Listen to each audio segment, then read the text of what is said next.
श्री शिवाय नमस्तुभ्यम।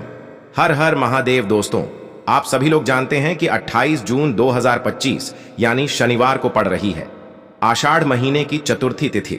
और दोस्तों, ये वो तिथि है जो आषाढ़ महीने में पड़ने वाली सबसे बड़ी तिथि है, क्योंकि यह शनिवार के दिन पड़ रही है और इसका बहुत ही बड़ा और विशेष महत्व होता है। पूज्य गुरु जी ने कहा है, अगर कभी भी मौका लग जाए और आषाढ़ महीने की गुप्त नवरात्रि विनायक चतुर्थी शनिवार को पड़ जाए तो आप लोगों को 11 चावल के दाने का उपाय तो अवश्य ही करना चाहिए। इन दोनों का संयोग बहुत ही कम आता है। और दोस्तों, पूज्य गुरु जी ने अपनी शिव महापुराण की कथा में बताया है, इस दिन आपको 11 चावल दाने वाला उपाय तो अवश्य ही करना चाहिए, क्योंकि ऐसा दिन पूरे साल में सिर्फ एक ही बार आता है। और दोस्तों, आप सभी लोग जानते हो कि गुप्त नवरात्रि शनिवार का अगर सबसे बड़ा कोई उपाय है तो वो 11 चावल के दाने वाला उपाय है। तो दोस्तों, इस शनिवार के दिन आप लोगों को इस 11 चावल दाने वाले उपाय को जरूर करना है। बहुत सारे लोग होंगे जिन लोगों ने इस उपाय को न किया हो, मतलब पूरा साल निकल गया और उन्होंने किसी भी दिन इस 11 चावल दाने वाले उपाय को न किया हो।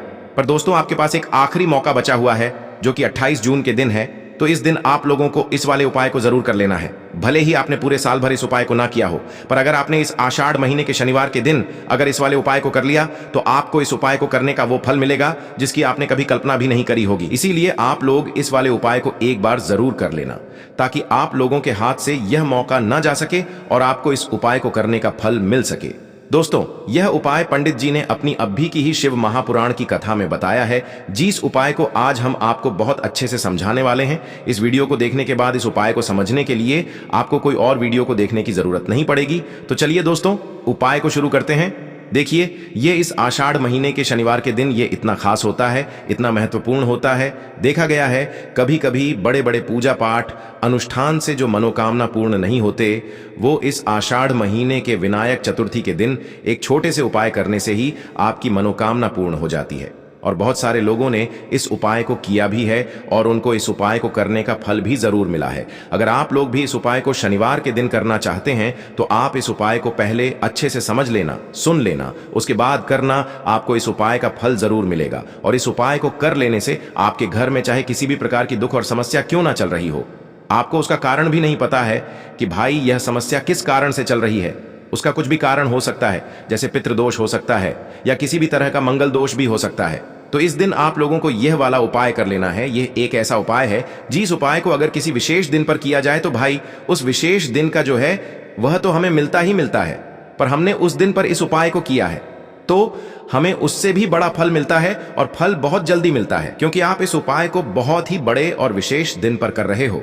तो चलिए अब उपाय के बारे में बात करते हैं, लेकिन उससे पहले आप लोगों को यह जानना आवश्यक है कि आखिर यह उपाय किस समय करना है, किसको करना है और कैसे करना है। तो चलिए हम आगे आपको वीडियो में एक एक करके बता देते हैं। लेकिन उससे पहले अगर आप लोग हमारे चैनल पर नए हैं तो हमारे चैनल को सब्सक्राइब कर लेना और इस वीडियो को लाइक करके कमेंट बॉक्स में श्री शिवाय नमस्तुभ्यम ओम नमः शिवाय जरूर टाइप कर देना। और अपने फायदे के लिए, गरीबी दूर करने के लिए इस वीडियो को पूरा देखकर जाना, तभी आपको लाभ की प्राप्ति होगी। यदि आज आपने वीडियो को बीच बीच में से देखा, काट काट कर देखा, तो आपको जीवन में कभी सफलता हासिल भी नहीं होगी।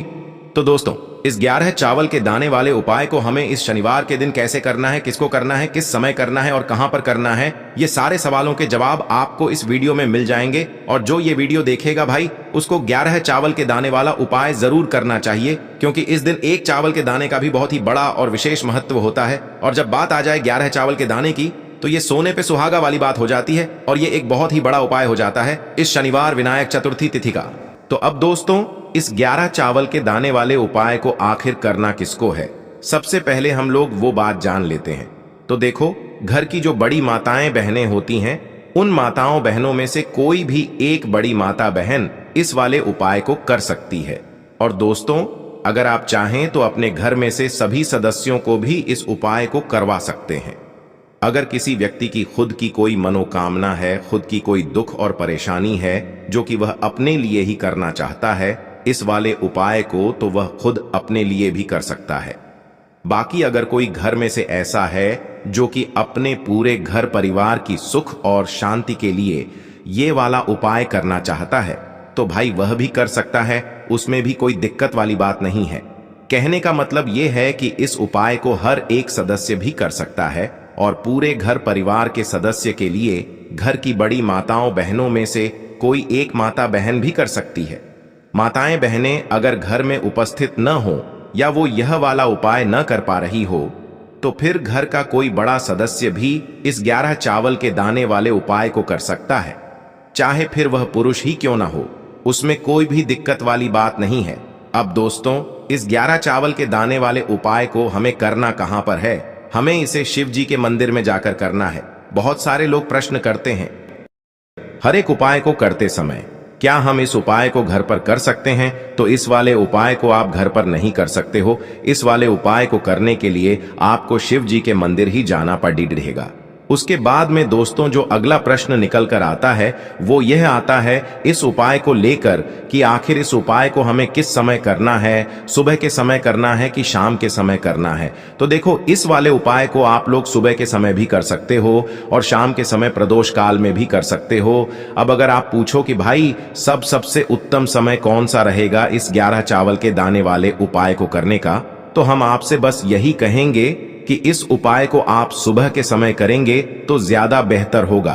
बाकी अगर प्रदोष काल शाम के समय भी करेंगे तो भी अच्छा होगा, उसमें कोई भी दिक्कत वाली बात नहीं है। तो अब दोस्तों जो अगली सबसे बड़ी और महत्वपूर्ण बात आती है वो यह आती है कि सुबह अगर हम उपाय को करेंगे तो हमें कितने बजे से लेकर कितने बजे तक के बीच में करना है, और शाम के समय प्रदोष काल में करेंगे तो हमें कितने बजे से लेकर कितने बजे के बीच में करना है। तो देखो, सुबह जितनी जल्दी हो सके आप उपाय को करने की कोशिश करना। बाकी अगर किसी कारणवश लेट भी हो जाओ, थोड़ी देर भी हो जाए, तो 10 या 11 बजे तक भी आप उपाय कर लेना, पर 12 बजे से ज्यादा देरी न हो, ठीक है? इस बात का ध्यान रखना। उसके बाद में दोस्तों अगर शाम के समय प्रदोष काल की बात करें, प्रदोष काल का जो समय होता है वो शाम के 6 बजे से शुरू हो जाता है। मतलब शाम के 6 बजे से लेकर 7 बजे के बीच का जो समय होता है ये समय प्रदोष काल का समय होता है।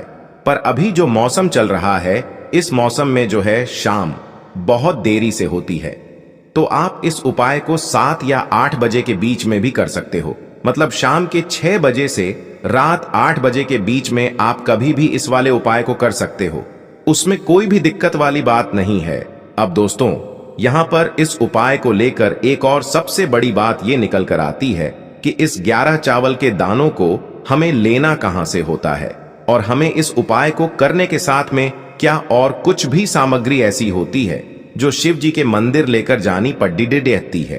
तो देखो यहां पर हम आपको बता दें, सबसे पहले आप लोग ये जान लो कि यह जो 11 चावल के दाने वाला उपाय है, सिर्फ और सिर्फ आप उपाय की सामग्री लेकर कभी भी शिव जी के मंदिर मत जाना, क्योंकि हमें भगवान के सामने यह नहीं दर्शाना है कि अगर हम भगवान शिव जी के मंदिर आए हैं तो अपने फायदे के लिए आए हैं। तो इसलिए जो भी पूजन सामग्री है उपाय सामग्री है, 11 चावल के दाने, इसके साथ में आपको पूजन सामग्री भी जरूर लेकर जाना है।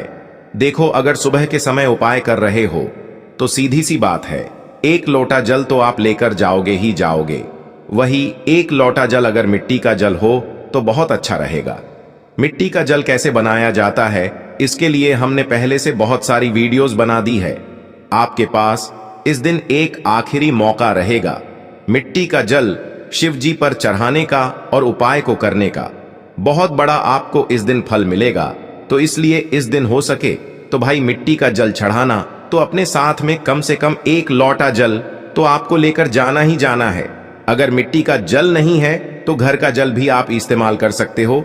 इसके अलावा जो भी पूजन सामग्री है, देखो 11 चावल के दाने ये अलग आपके रहेंगे और जो आपकी पूजन सामग्री रहेगी वो अलग रहेगी। पूजन सामग्री में आप जो भी चीज लेकर जाना चाहे वो लेकर जा सकते हैं, उसमें कोई भी दिक्कत वाली बात नहीं है। वहीं अगर हम बात करें शाम के समय की, तो शाम के समय शिव जी पर जल नहीं चढ़ता है, इसीलिए शाम के समय आप लोग एक दीपक तैयार कर लें जो कि गोल बत्ती का आटे का शुद्ध देसी गाय का घी का होगा, है ना? इस बात का आप लोगों को ध्यान रखना है। और इस दीपक को आपको घर से जलाकर नहीं लेकर जाना है, भगवान शिव जी के मंदिर में जाकर ही जलाना है। इस बात का भी आप लोगों को ध्यान रखना है। अब दोस्तों यहां पर हमें इस बात को समझना है कि यह 11 चावल के दाने हमें लेना कहां से है। क्या हमें दुकान से लेकर आना है, या हमें अपने घर से लेना है, या कहां से लेकर आना है, और कौन से चावल लेना है, क्योंकि चावल भी बहुत प्रकार के होते हैं। तो देखो इन सभी सवालों के जवाब आप लोग एक बात में सुन लो कि भाई ये जो उपाय है, इस उपाय में आपको ये नहीं देखना है कि भाई कौन से चावल है कौन से चावल नहीं है। बस जो भी चावल ले रहे हो वो चावल का दाना सबूत होना चाहिए, मतलब साबुत होना चाहिए, टूटा हुआ नहीं होना चाहिए, कटा पिटा नहीं होना चाहिए। ये बात आपको ध्यान रखना है। बाकी आपका चावल बासमती हो या सादा चावल हो या कोई सा भी चावल हो, उसमें कोई भी दिक्कत वाली बात नहीं है। तो सीधी सी बात है कि आपके घर के रसोई घर में जहां पर आप भोजन बनाते हो, वहां पर जो भी चावल आपके उपस्थित हो, उन चावलों में से अपनी एक कटोरी भर लेना या एक मुट्ठी चावल अलग से निकाल कर रख लेना, क्योंकि हम 11 चावल ही यहाँ पर इस उपाय में लेने वाले हैं, तो हमें यह चावल के दाने गिनकर निकालने पर डढ़ेंगे। इस बात का आप लोगों को ध्यान रखना है। तो अपने उस चावल की कटोरी में से या चावल में से 11 ऐसे चावल के दाने आप लोग निकाल लो जो कि टूटे हुए ना हो, कटे पिटे ना हो, जिनमें कोई दाग ना लगा हुआ हो, है ना। अच्छे साबुत चावल के दाने 11 दाने आप लोग निकाल कर रख लो और इन्हें किसी भी एक कागज की पुड़िया में या किसी एक छोटी सी कटोरी में आप लोग रख लो, ताकि यह सुरक्षित रहे। आपके एक भी चावल का दाना इधर उधर ना हो और आपका उपाय भी पूरा अच्छे से हो जाए। तो भाई जैसे ही आपका उपाय की जो सामग्री है, 11 चावल के दाने ये तैयार हो जाते हैं, उसके बाद मैं आपको जो भी अपनी पूजन सामग्री है, सुबह के समय कर रहे हो तो 1 लोटा जल या पूजन सामग्री जो लेकर जाना चाहो उसकी भी तैयारी कर लेना। और शाम के समय जा रहे हो तो भाई अपना जो दीपक है उसे तैयार कर लेना, ठीक है। और उपाय को करते समय शुद्धता का विशेष रूप से ध्यान रखना, ठीक है। सुबह सुबह स्नान करने के बाद ही उपाय को करने की आप लोग तैयारी करना। उसके बाद अगर शाम के समय की बात करें तो शाम के समय आपको स्नान करने की जरूरत नहीं है, पर शुद्धता का ध्यान रखना है। आपको स्नान तो नहीं करेंगे, आप हाथ मुंह धोकर भी इस वाले उपाय को शाम के समय प्रदोष काल में कर सकते हैं, इसमें कोई दिक्कत वाली बात नहीं है। तो आप अपने उपाय की पूरी सामग्री तैयार करके आपके पास ही में जो आपका शिव मंदिर हो वहां पर पहुंच जाइए। सबसे पहले शिव मंदिर में जाकर आप लोगों को उपाय नहीं करना है, पहले भगवान के दर्शन करना है, भगवान से आशीर्वाद प्राप्त करना है, फिर शिव जी की शिवलिंग के पास में आना है। शिवलिंग के पास में आने के बाद आप जो पूजन सामग्री लेकर आए हुए हैं, जैसे कि सुबह गए हुए होंगे तो 1 लोटा जल और जो भी पूजन सामग्री लेकर आए हैं, आप उनसे भगवान शिव जी की पूजन कीजिए। सबसे पहले तो 1 लोटा जल ही चढ़ेगा, उसके बाद में आपकी पूजन सामग्री चढ़ेगी। उसके बाद में अगर दोस्तों शाम के समय अगर आप इस उपाय को कर रहे हो तो अपने साथ में कम से कम एक जो दीपक है गोल बाती का जो आप अपने साथ में लेकर गए हो, उस दीपक को मंदिर में जाकर अपनी माचिस से जलाना है और उस दीपक को शिवलिंग के पास में रखना है, ठीक है। इस दीपक को रखने के बाद ही आप लोगों को अपना ये वाला उपाय शुरू करना है। और दीपक को ज्यादा पास में मत रखना, वैसे भी गर्मी पड़ रही है, भगवान शिव जी को आंच नहीं लगनी चाहिए, है ना।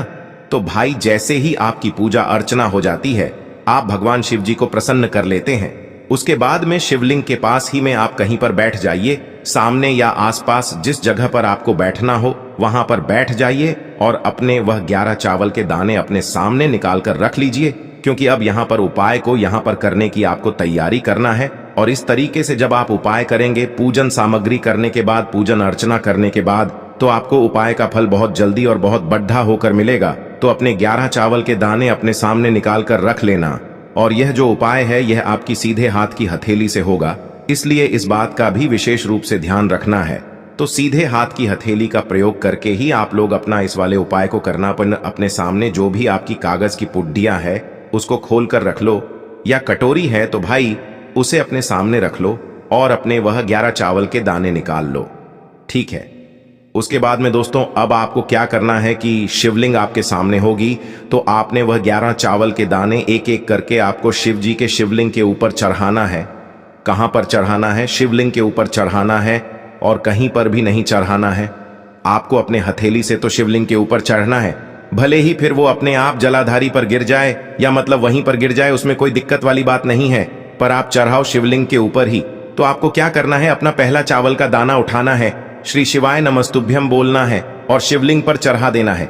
इसी तरीके से दूसरा चावल का दाना उठा है, शिवलिंग पर चढ़ाना है और मंत्र बोल देना है। और फिर तीसरा चावल का दाना उठाना है, श्री शिवाय नमस्तुभ्यम बोलना है और चढ़ा देना है। इसी प्रकार से आपको पूरे 11 चावल के दाने एक एक करके शिव जी के शिवलिंग के ऊपर चढ़ाना है और भगवान से प्रार्थना करते जाना है। मतलब प्रार्थना तो आपको आखिरी में करना है, पर हर एक चावल के दाने को चढ़ाते समय श्री शिवाय नमस्तुभ्यम जरूर बोलना है। उसके बाद ही में यह चावल का दाना शिवलिंग के ऊपर आपको चढ़ाना है। जैसे ही आपके 11 चावल के दाने शिवलिंग के ऊपर चारहच जाते हैं, तो भाई उसके बाद में आपको क्या करना है, भगवान से अपनी मनोकामना बोलना है।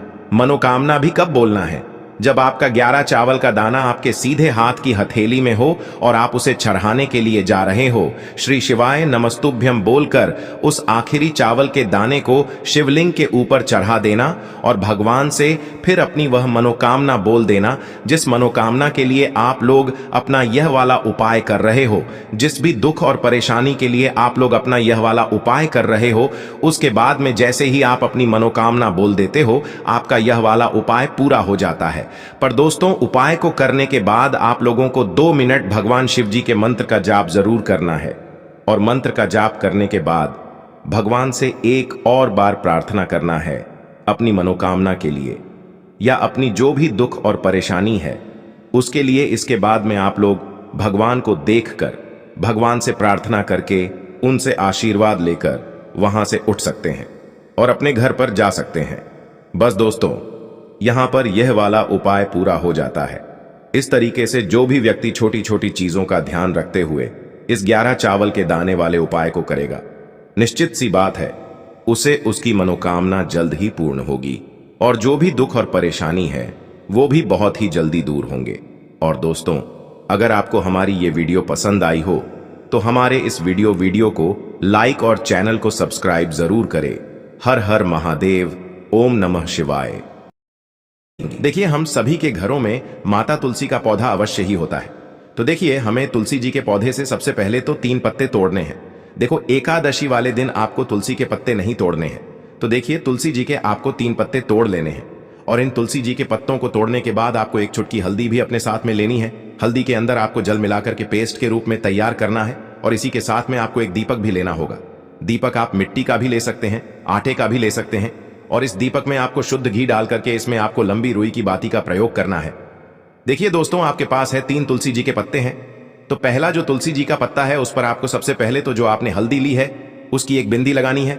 और पहला जो तुलसी जी का पत्ता है, आपके घर में भगवान विष्णु का चाहे कोई सा भी स्वरूप हो, चाहे लड्डू गोपाल जी का स्वरूप हो, या फिर भगवान कृष्ण की आपके मंदिर में प्रतिमा हो, या फिर भगवान श्री राम की प्रतिमाएं, उनके सामने आपको पहला तुलसी जी का पत्ता अर्पित करना है। अब देखिए दोस्तों, आपके पास जो 2 तुलसी जी के पत्ते हैं और आपके पास जो एक दीपक है, इन्हें आपको लेकर के पहुंचना है अपने ही घर में तुलसी जी के पौधे के पास में। देखिए, सबसे पहले तो आपके पास जो 2 तुलसी जी के पत्ते हैं उन पर भी आपको हल्दी की एक एक बिंदी लगानी है और उन दोनों ही तुलसी जी के पत्तों को आपको अपने घर में तुलसी जी के पौधे के वहां पर ही अर्पित कर देने हैं। और इस प्रकार से यह दोनों पत्ते भी तुलसी जी के पौधे के पास में अर्पित करने के बाद अंत में जो आपके पास एक लंबी बाती का दीपक है, इसे आपको तुलसी जी के पौधे के पास में ही प्रज्वलित कर देना है। जो भी व्यक्ति अपने ही घर पर इस प्रकार से तुलसी जी के 3 पत्तों का यह उपाय कर लेता है तो उसका परिवार हमेशा खुश रहता है, उसके परिवार में कभी भी कोई भी संकट उत्पन्न नहीं होता है।